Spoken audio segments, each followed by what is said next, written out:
Satu lagi pemandangan yang cukup cantik dekat Floria ni, Lentera. So ni dia Royal. So Rangers, show Hujan 20 tahun pun dah nak dekat dan merch pun dah sampai. Video kali ni kita nak unboxing merch official merchandise from the trade division. Merch awal lah, merch Hujan 20 tahun yang dikeluarkan oleh trade division. So ni dia bungkusan dia. Dan ni dia trade division. Oh yeah.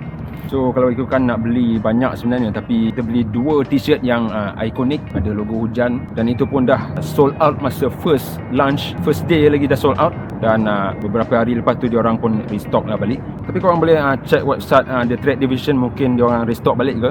So sampainya mungkin lambat.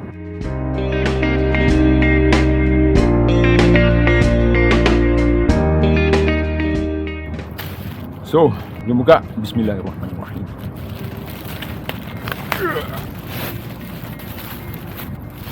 First impression, size M. So kita buka yang XJX dulu. Hujan official merchandise XJX, copyright, all right received. Wah, bau kedai. Ini dia. Woo. XJX dan juga logo Hujan kat belakang baju ni. Oh, bau kedai. Baju kedua, macam biasa, premium, good quality, logo XJX. Itu dia, logo ikonik Hujan Band, logo klasik lah. Dan juga logo J besar nama Ampui. Dan of course bau kedai. Bismillahirrahmanirrahim.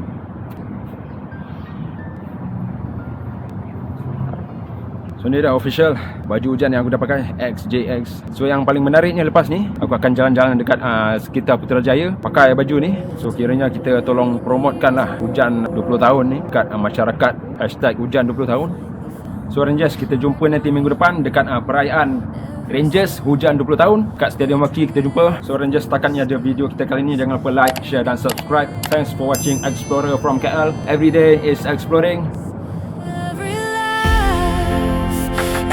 Gentle touch feels like I've waited far too much. Now you're here, my dreams alive. In your arms, I'll always fly. We are dancing under heaven's light.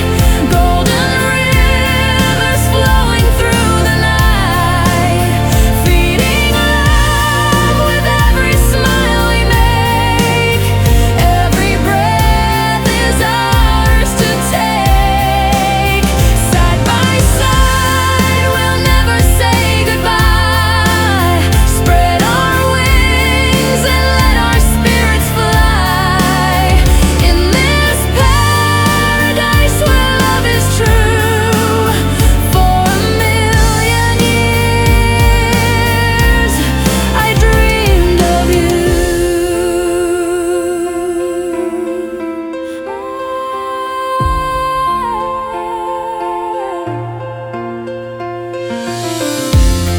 The God